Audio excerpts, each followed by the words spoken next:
Chapter 1. Believe you can succeed and you will.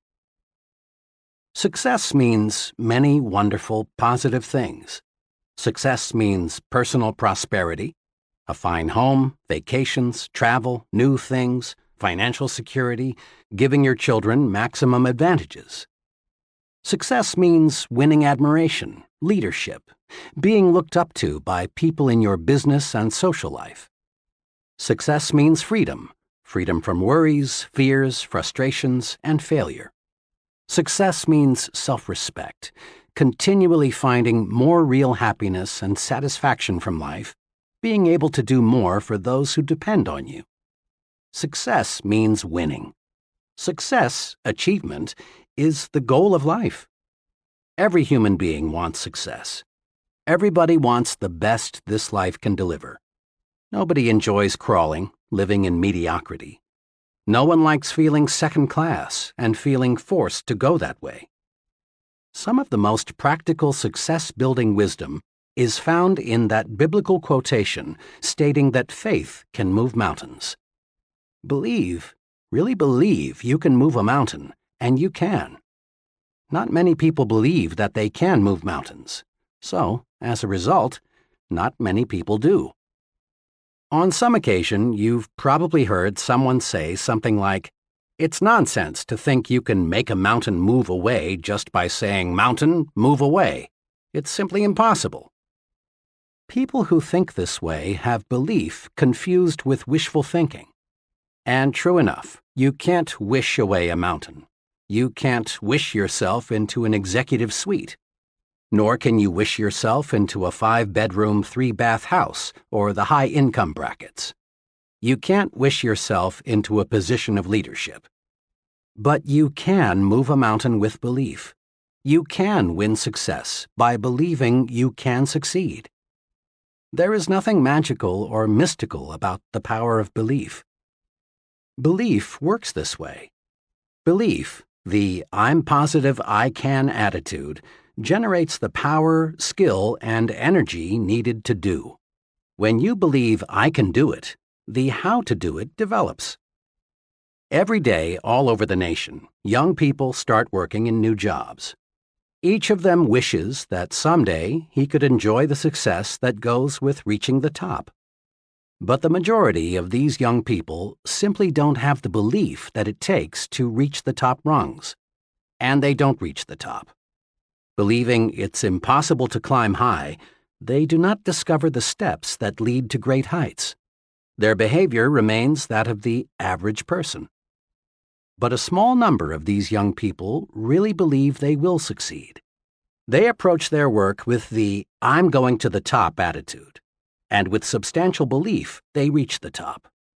Believing they will succeed, and that it's not impossible, these folks study and observe the behavior of senior executives. They learn how successful people approach problems and make decisions. They observe the attitudes of successful people. The how to do it always comes to the person who believes he can do it. A young woman I'm acquainted with decided 2 years ago that she was going to establish a sales agency to sell mobile homes. She was advised by many that she shouldn't and couldn't do it. She had less than $3,000 in savings and was advised that the minimum capital investment required was many times that. "Look how competitive it is," she was advised. "And besides, what practical experience have you had in selling mobile homes, let alone managing a business?" her advisors asked. But this young lady had belief in herself and her ability to succeed. She quickly admitted that she lacked capital, that the business was very competitive, and that she lacked experience. "But," she said, "all the evidence I can gather shows that the mobile home industry is going to expand. On top of that, I've studied my competition. I know I can do a better job of merchandising trailers than anybody else in this town.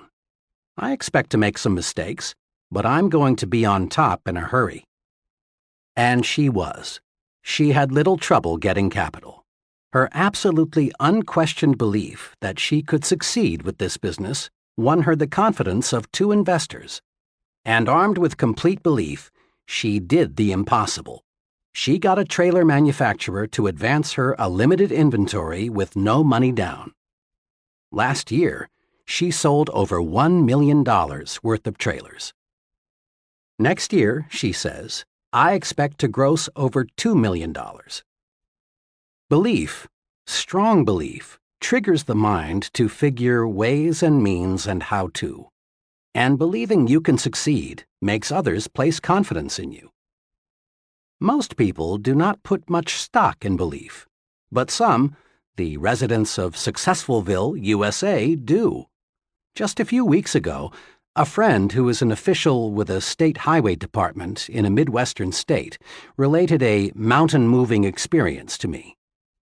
Last month, my friend began, our department sent notices to a number of engineering companies that we were authorized to retain some firm to design 8 bridges as part of our highway building program. The bridges were to be built at a cost of $5 million. The engineering firm selected would get a 4% commission or $200,000 for its design work. I talked with 21 engineering firms about this. The 4 largest decided right away to submit proposals. The other 17 companies were small, having only 3 to 7 engineers each. The size of the project scared off 16 of these 17. They went over the project, shook their heads, and said, in effect, "It's too big for us. I wish I thought we could handle it, but it's no use even trying." But one of these small firms, a company with only 3 engineers, studied the plans and said, "We can do it. We'll submit a proposal." They did, and they got the job. Those who believe they can move mountains do. Those who believe they can't, cannot. Belief triggers the power to do. Actually, in these modern times, belief is doing much bigger things than moving mountains. The most essential element, in fact, the essential element in our space explorations today, is belief that space can be mastered. Without firm, unwavering belief that man can travel in space, our scientists would not have the courage, interest, and enthusiasm to proceed. Belief that cancer can be cured will ultimately produce cures for cancer. Currently, there is some talk of building a tunnel under the English Channel to connect England with the continent. Whether this tunnel is ever built depends on whether responsible people believe it can be built. Belief in great results is the driving force, the power behind all great books, plays, scientific discoveries. Belief in success is behind every successful business, church, and political organization. Belief in success is the one basic, absolutely essential ingredient of successful people. Believe, really believe you can succeed, and you will. Over the years, I've talked with many people who have failed in business ventures and in various careers. I've heard a lot of reasons and excuses for failure. Something especially significant unfolds as conversations with failures develop. In a casual sort of way, the failure drops a remark like, "To tell the truth, I didn't think it would work," or "I had my misgivings before I even started out," or "Actually, I wasn't too surprised that it didn't work out." The "okay, I'll give it a try, but I don't think it will work" attitude produces failures. Disbelief is negative power. When the mind disbelieves or doubts, the mind attracts reasons to support the disbelief. Doubt, disbelief, the subconscious will to fail, the not really wanting to succeed, is responsible for most failures. Think doubt and fail. Think victory and succeed. A young fiction writer talked with me recently about her writing ambitions. The name of one of the top writers in her field came up. "Oh," she said, "Mr. X is a wonderful writer, but, of course, I can't be nearly as successful as he is." Her attitude disappointed me very much because I know the writer mentioned. He is not super intelligent, nor super perceptive, nor super anything else except super confident. He believes he is among the best, and so he acts and performs the best. It is well to respect the leader, learn from him, observe him, study him, but don't worship him. Believe you can surpass. Believe you can go beyond. Those who harbor the second-best attitude are invariably second-best doers. Look at it this way. Belief is the thermostat that regulates what we accomplish in life. Study the fellow who is shuffling down there in mediocrity. He believes he is worth little, so he receives little. He believes he can't do big things, and he doesn't. He believes he is unimportant, so everything he does has an unimportant mark. As time goes by, lack of belief in himself shows through in the way the fellow talks, walks, acts. Unless he readjusts his thermostat forward, he shrinks, grows smaller and smaller in his own estimation. And since others see in us what we see in ourselves, he grows smaller in the estimation of the people around him. Now, look across the way at the person who is advancing forward. He believes he is worth much, and he receives much. He believes he can handle big, difficult assignments, and he does. Everything he does, the way he handles himself with people, his character, his thoughts, his viewpoints, all say, here is a professional. He is an important person. A person is a product of his own thoughts. Believe big. Adjust your thermostat forward. Launch your success offensive with honest, sincere belief that you can succeed. Believe big and grow big. Several years ago, after addressing a group of businessmen in Detroit, I talked with one of the gentlemen who approached me, introduced himself, and said, "I really enjoyed your talk. Can you spare a few minutes? I'd like very much to discuss a personal experience with you." In a few minutes, we were comfortably seated in a coffee shop waiting for some refreshments. "I have a personal experience," he began, "that ties in perfectly with what you said this evening about making your mind work for you instead of letting it work against you. I've never explained to anyone how I lifted myself out of the world of mediocrity, but I'd like to tell you about it." "And I'd like to hear it," I said. "Well, just 5 years ago, I was plodding along, just another guy working in the tool and die trade. I made a decent living by average standards, but it was far from ideal. Our home was much too small, and there was no money for those many things we wanted. My wife, bless her, didn't complain much, but it was written all over her that she was more resigned to her fate than she was happy. Inside, I grew more and more dissatisfied. When I let myself see how I was failing my good wife and 2 children, I really hurt inside. But today things are really different," my friend continued. "Today we have a beautiful new home on a 2-acre lot and a year-round cabin a couple hundred miles north of here. There's no more worry about whether we can send the kids to a good college, and my wife no longer has to feel guilty every time she spends money for some new clothes. Next summer, the whole family is flying to Europe to spend a month's holiday. We're really living." "How did all this happen?" I asked. "It all happened," he continued, "when, to use the phrase you used tonight, I harnessed the power of belief. 5 years ago, I learned about a job with a tool and die company here in Detroit. We were living in Cleveland at the time. I decided to look into it, hoping I could make a little more money. I got here early on Sunday evening, but the interview was not until Monday. After dinner, I sat down in my hotel room, and for some reason, I got really disgusted with myself. Why, I asked myself, am I just a middle-class failure?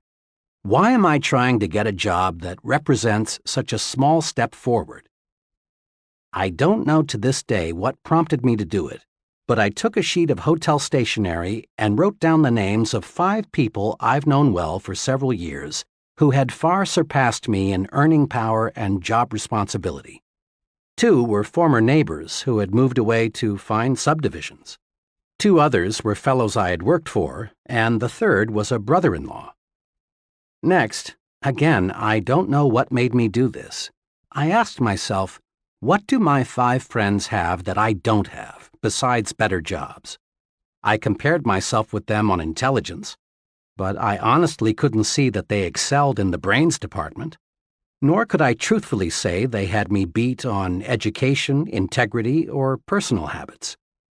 Finally, I got down to another success quality one hears a lot about: initiative. Here I hated to admit it, but I had to. On this point, my record showed I was far below that of my successful friends. It was now about 3 a.m., but my mind was astonishingly clear. I was seeing my weak point for the first time. I discovered that I had held back. I had always carried a little stick. I dug into myself deeper and deeper and found the reason I lacked initiative was because I didn't believe inside that I was worth very much. I sat there the rest of the night, just reviewing how lack of faith in myself had dominated me ever since I could remember, how I had used my mind to work against myself. I found I had been preaching to myself why I couldn't get ahead instead of why I could. I had been selling myself short.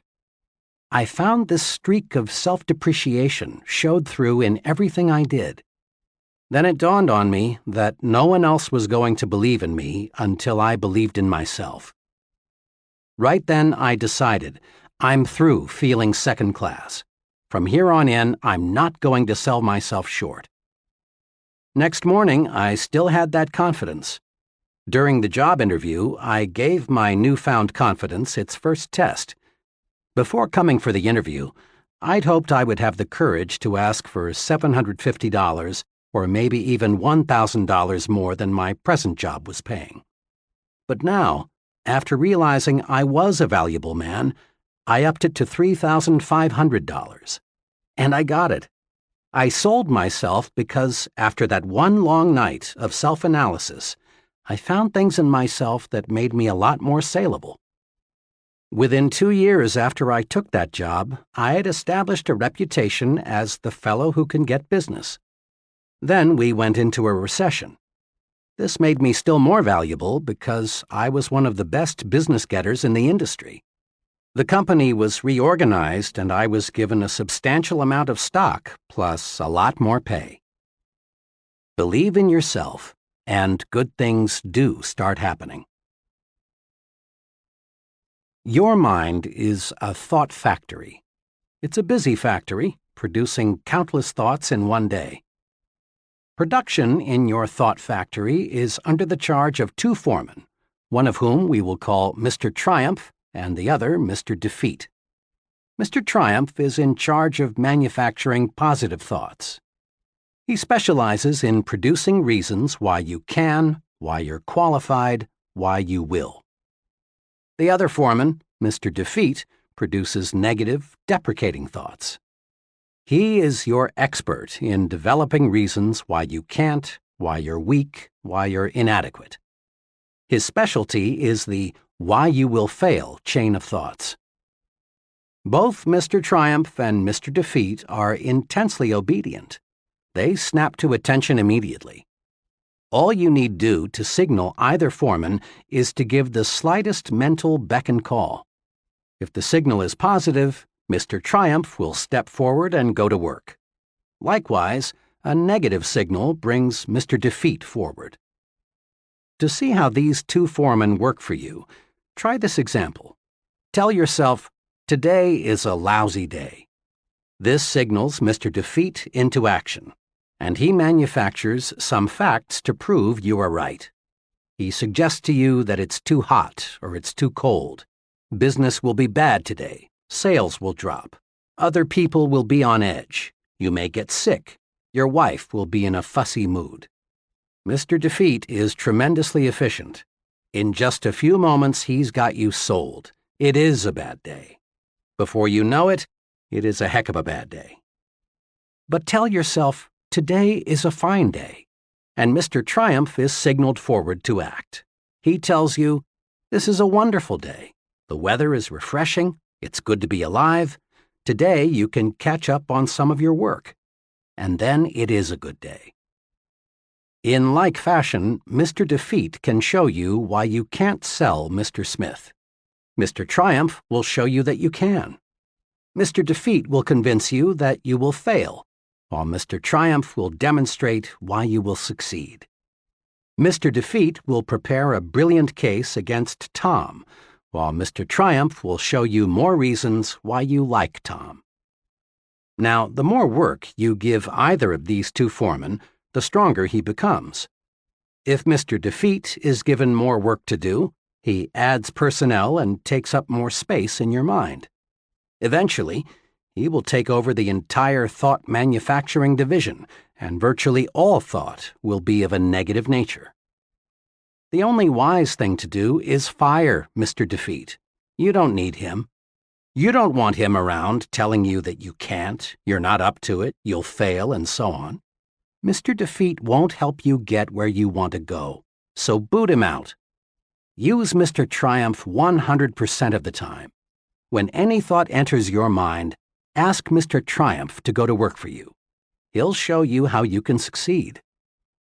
Between now and tomorrow at this time, another 11,500 new consumers will have made their grand entry into the USA. Population is growing at a record rate. In the next 10 years, the increase is conservatively estimated at 35 million. That's equal to the present combined metropolitan population of our 5 biggest cities: New York, Chicago, Los Angeles, Detroit, and Philadelphia. Imagine. New industries, new scientific breakthroughs, expanding markets, all spell opportunity. This is good news. This is a most wonderful time to be alive. All signs point to a record demand for top-level people in every field. People who have superior ability to influence others, to direct their work, to serve them in a leadership capacity. And the people who will fill these leadership positions are all adults or near adults right now. One of them is you. The guarantee of a boom is not, of course, a guarantee of personal success. Over the long pull, the United States has always been booming. But just a fast glance shows that millions and millions of people, in fact, a majority of them, struggle but don't really succeed. The majority of folks still plug along in mediocrity despite the record opportunity of the last 2 decades. And in the boom period ahead, most people will continue to worry, to be afraid, to crawl through life feeling unimportant, unappreciated, not able to do what they want to do. As a result, their performance will earn them petty rewards, petty happiness. Those who convert opportunity into reward, and let me say, I sincerely believe you are one of those, else you'd rely on luck and not bother with this book, will be those wise people who learn how to think themselves to success. Walk in.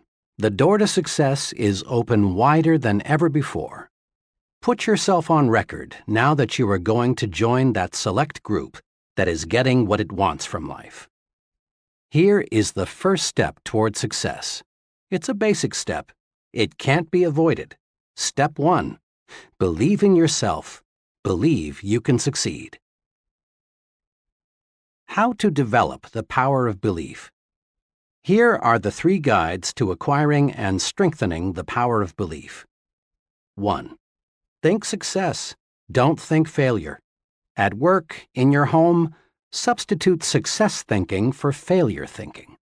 When you face a difficult situation, think, I'll win, not I'll probably lose. When you compete with someone else, think, I'm equal to the best, not I'm outclassed. When opportunity appears, think, I can do it, never I can't. Let the master thought, I will succeed, dominate your thinking process.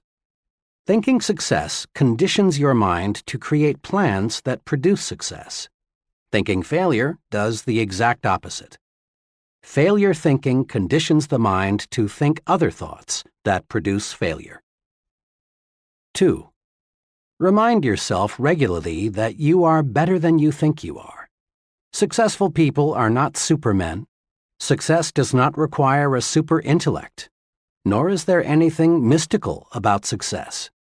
And success isn't based on luck. Successful people are just ordinary folks who have developed belief in themselves and what they do. Never, yes, never sell yourself short. 3. Believe big. The size of your success is determined by the size of your belief. Think little goals and expect little achievements. Think big goals and win big success. Remember this, too. Big ideas and big plans are often easier, certainly no more difficult, than small ideas and small plans. Mr. Ralph J. Cordiner, chairman of the board of the General Electric Company, said this to a leadership conference: "We need from every man who aspires to leadership, for himself and his company, a determination to undertake a personal program of self-development. Nobody is going to order a man to develop. Whether a man lags behind or moves ahead in his specialty is a matter of his own personal application. This is something which takes time, work, and sacrifice. Nobody can do it for you." Mr. Cordiner's advice is sound and practical. Live it. Persons who reach the top rungs in business management, selling, engineering, religious work, writing, acting, and in every other pursuit get there by following conscientiously and continuously a plan for self-development and growth. Any training program, and that's exactly what this book is, must do 3 things. It must provide content, the what to do. Second, it must supply a method, the how to do it. And third, it must meet the acid test, that is, get results. The what of your personal training program for success is built on the attitudes and techniques of successful people. How do they manage themselves? How do they overcome obstacles? How do they earn the respect of others? What sets them apart from the ordinary? How do they think? The how of your plan for development and growth is a series of concrete guides for action. These are found in each chapter. These guides work. Apply them and see for yourself. What about the most important part of training? Results? Wrapped up briefly, conscientious application of the program presented here will bring you success, and on a scale that may now look impossible. Broken down into its components, your personal training program for success will bring you a series of rewards. The reward of deeper respect from your family, the reward of admiration from your friends and associates, the reward of feeling useful, of being someone, of having status, the reward of increased income and a higher standard of living. Your training is self-administered. There will be no one standing over your shoulder telling you what to do and how to do it. This book will be your guide, but only you can understand yourself. Only you can command yourself to apply this training. Only you can evaluate your progress. Only you can bring about corrective action should you slip a little. In short, you are going to train yourself to achieve bigger and bigger success. You already have a fully equipped laboratory in which you can work and study. Your laboratory is all around you. Your laboratory consists of human beings. This laboratory supplies you with every possible example of human action.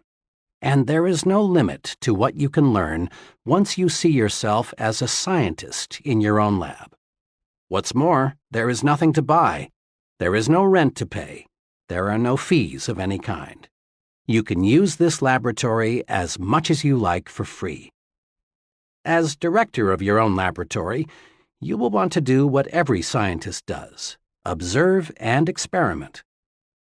Isn't it surprising to you that most people understand so little about why people act as they do, even though they are surrounded by people all their lives? Most people are not trained observers. One important purpose of this book is to help you train yourself to observe, to develop deep insight into human action. You'll want to ask yourself questions like, why is John so successful and Tom just getting by? Why do some people have many friends and other people have only few friends? Why will people gladly accept what one person tells them but ignore another person who tells them the same thing? Once trained, you will learn valuable lessons just through the very simple process of observing. Here are 2 special suggestions to help you make yourself a trained observer. Select for special study the most successful and the most unsuccessful person you know. Then, as the book unfolds, observe how closely your successful friend adheres to the success principles. Notice also how studying the 2 extremes will help you see the unmistakable wisdom of following the truths outlined in this book. Each contact you make with another person gives you a chance to see success development principles at work. Your objective is to make successful action habitual.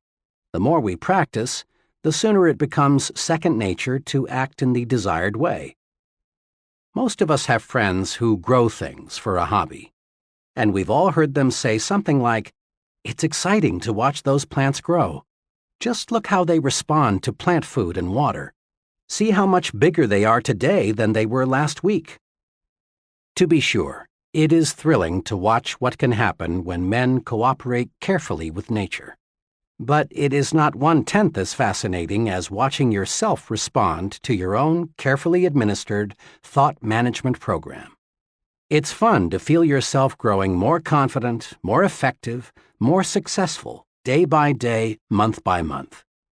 Nothing, absolutely nothing, in this life gives you more satisfaction than knowing you're on the road to success and achievement. And nothing stands as a bigger challenge than making the most of yourself.